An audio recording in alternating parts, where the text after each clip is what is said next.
Hello friends, तो आज हम कुछ एल्फ और ड्रैगन्स की कहानी देखेंगे जो अपने सर्वाइवल के लिए एक दूसरी शैतान एल्फ का सामना करते हैं। उम्मीद करती हूँ आपको ये मूवी पसंद आएगी। तो चलिए शुरू करते हैं। तो मूवी एक मैजिकल लैंड बयाला से शुरू होती है। इस वाले दिन उन्हें उनके अंडे वापस कर देते हैं ताकि बेबी ड्रैगन सबसे पहले अपने पेरेंट्स को देख सकें। लेकिन फिर एक दिन शैडो एल्फ की क्वीन ओफीरा ने सभी अंडों को चुरा लिया और सन कबीले की प्रिंसेस सूरा को भी अपने साथ ले गई। ड्रैगन्स भी एक एक करके वहाँ से गायब हो गए और ओफीरा की बढ़ती ताकत ने बयाला के मैजिक को फेड कर दिया। इसी दौरान पता चलता है कि सूरा शैडो कैसल से भाग निकली है और ओफीरा अपने लोगों से उसे पकड़ने को बोलती है।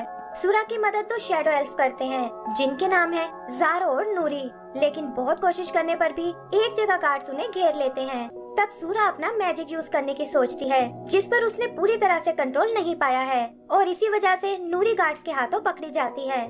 ज़ारो जबरदस्ती सूरा को वहाँ से भगा कर ले जाता है और ओफीरा कहती है कि अब इससे कोई फर्क नहीं पड़ता क्योंकि जल्दी ही मैं बयाला पर कब्जा करने वाली हूँ। इधर सूरा और ज़ारो सन कबीले में आते हैं और ज़ारो उसे दोबारा मिलने को बोलकर वहाँ से चला जाता है।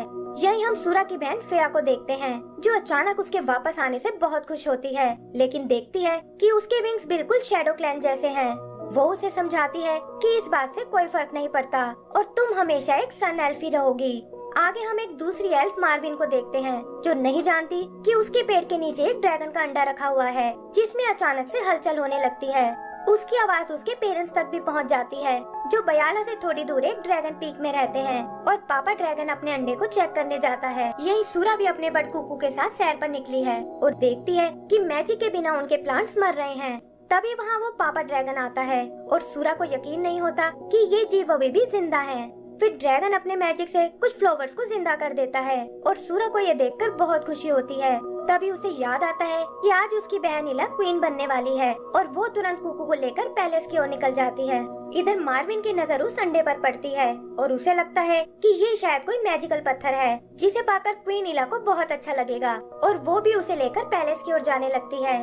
आगे का सीन पैलेस का है जहाँ इला अपने राज तिलक के लिए तैयार हो रही है और उसे इस बात की चिंता है कि आखिर वो ये सब कैसे संभालेगी क्योंकि एक तरफ तो ओफीरा की पावर बढ़ती जा रही है और दूसरी तरफ एल्फ के बाकी कबीलों में आपस में बिल्कुल नहीं बनती।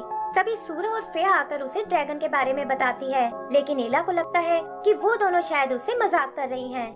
जल्दी ही सेरेमनी स्टार्ट हो जाती है जहाँ शैडो क्लैन को छोड़कर बाकी सारे कबीले आए हैं और वो एक दूसरे को देखकर बिल्कुल खुश नहीं होते। फिर इला अपने क्राउन को एक्सेप्ट करती है और रिवाज के मुताबिक सूरा और फेया को कबीले के रॉयल चार्म्स पहनाती है। तभी वहाँ अचानक ढेर सारे रेवंस आ जाते हैं और सूरा बताती है कि ये सभी ओफीरा के रेवंस हैं और वो उनके थ्रू हमें देख सकती है। ओफीरा खुद को इनवाइट ना किए जाने से बहुत नाराज होती है और कहती है कि जल्दी ही तुम्हें मुझे अपनी क्वीन मानना पड़ेगा। यही हम नूरी को भी देखते हैं जो असल में ओफीरा की ही भतीजी है और वो उसे शैडो क्लैन की अगली क्वीन बनाना चाहती है, लेकिन नूरी को इसमें कोई इंटरेस्ट नहीं है। वहीं रेवेंस के कारण पैलेस में भगदड़ मच जाती है और वो अंडा मार्विन से छूटकर क्रैक हो जाता है। तभी हम ज़ारो को वहाँ आते हुए देखते हैं जिसे देखकर सूरा को बहुत खुशी होती है, लेकिन बाकी एल्फ्स को उसका यहाँ आना बिल्कुल पसंद नहीं आता। तब इला उन्हें बताती है कि इसी ने प्रिंसेस सूरा की जान बचाई थी और हमें इसे अपना फ्रेंड समझना चाहिए। इधर मार्विन फेया को बताती है कि उन रेवंस ने मेरे पत्थर को क्रैक कर दिया है, लेकिन तभी उसमें से एक बेबी ड्रैगन का पैर बाहर आता है और ये देखकर फेया उसे ढक देती है। फिर वो इला से होल को खाली कराने को बोलती है ताकि ड्रैगन वाली बात को सीक्रेट रख सके और यहाँ उन्हें पता चलता है कि मार्विन ड्रैगन्स की भाषा समझ सकती है।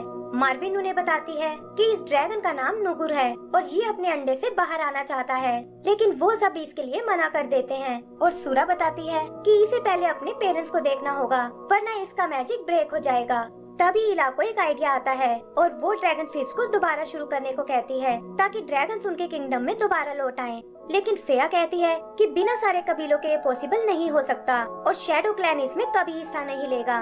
तब सूरा उन्हें बताती है कि हमें ओफीरा की कोई जरूरत नहीं है क्योंकि नूरी भी एक रॉयल प्रिंसेस है और उसके आने से भी काम हो जाएगा। फिर इला ड्रैगन फीस्ट के लिए एक दिन डिसाइड करती है और वो प्लान करते हैं कि सूरा और ज़ारो नूरी को बचाने जाएंगे और फेया और मार्विन नुगुर को उसके पेरेंट्स के पास ले जाएंगे, लेकिन साथ ही वो उन्हें वार्न भी करती है कि ओफीरा को इसका पता नहीं चलना चाहिए वरना वो नुगुर को हमसे छीनने की कोशिश करेगी। फिर हम उन्हें अपनी जर्नी पर जाते हुए देखते हैं और यहाँ इला बाकी कबीले वालों को मनाने में लग जाती है। सबसे पहले वो आइस कबीले से बात करती है जो आइस पिघलने से बहुत परेशान है और उन्हें बताती है कि ड्रैगन्स के साथ उनका मैजिक भी वापस आ जाएगा। फिर वो यही बात रेनबो किंग को भी समझाती है और वो भी उसका साथ देने के लिए तैयार हो जाता है। इधर सूरा और उसके फ्रेंड्स एक जगह कैंप लगाते हैं और पता चलता है कि ओफिरा भी रेवन के थ्रू ये सब देख रही है और सोचती है कि आखिर ये सब क्या चल रहा है। इस पर नूरी कहती है कि बाकी एल्फ तुम्हारी तरह बोरिंग बिल्कुल नहीं है और उन्हें मालूम है कि अपनी लाइफ को कैसे एंजॉय किया जाता है। लेकिन ओफिरा को दाल में कुछ काला लगता है और वो अपने रेवंस को उन्हें चेक करने भेजती है। सूरा और उसके दोस्त उन्हें देखकर भागने लगते हैं और ओफिरा समझ जाती है कि वो लोग जरूर उससे कुछ छुपा रहे हैं। वो उन्हें पकड़ने के लिए अपनी स्टॉर्म पावर का यूज करती है और नूरी चाहकर भी उसे नहीं रोक पाती। जल्दी ही वो स्टॉर्म उन एल्फ तक पहुंच जाता है और क्योंकि सूरा खुद भी शैडो मैजिक सीख चुकी थी, वो उसका यूज उस स्टॉर्म को रोकने में करती है और ओफिरा का सिर भी ये देखकर चकरा जाता है। फेयर सूरा के समान बना रहा है और वो इससे छुटकारा पाना चाहती है। उधर इला फॉरेस्ट क्लैन को भी अपना साथ देने के लिए तैयार कर लेती है और वो सब ड्रैगन फीस्ट वाली जगह के लिए निकल पड़ते हैं। ओफिरा को भी फाइनली उनके प्लान का पता चल जाता है, लेकिन उसे समझ नहीं आता कि बिना ड्रैगन वो इस फीस्ट को कैसे करने वाले हैं और वो अपने रेवन को सूरा पर नजर रखने को बोलती है। आगे हम सूरा और उसके दोस्तों को देखते हैं जिन्हें रास्ते में एक चमकता हुआ गड्ढा नजर आता है और उसमें से होते हुए वो एक फेमस मैजिशियन बिलारा के पास आ पहुँचते हैं जिसे काफी टाइम से किसी ने नहीं देखा था। वो उन्हें बताती है कि ड्रैगन के क्लोज रहने से उनका मैजिक और स्ट्रॉन्ग हो जाता है और मार्विन का मैजिक है एनिमल से उसका बात कर पाना। तभी खेलते हुए नुगुर का शेल टूट जाता है और बिलारा तुरंत उसकी आंखों को ढकने को कहती है। फिया उससे बाकी ड्रैगन एग्स के बारे में पूछती है, लेकिन बिलारा कहती है कि ओफिरा बहुत ही चालाक लेडी है और कोई नहीं जानता कि उसने वो एग्स कहाँ छुपाए हैं। फिर वो सूरा को अपने साथ एक ब्लू स्टोन के पास ले जाती है और बताती है कि ये हमारे क्लैन का पवित्र पत्थर है जहाँ एल्फ खुद को डिस्कवर करने आते हैं। वो उसे अपनी पावर्स पर भरोसा रखने को कहती है और सिखाती है कि इस मैजिक को कैसे कंट्रोल किया जाता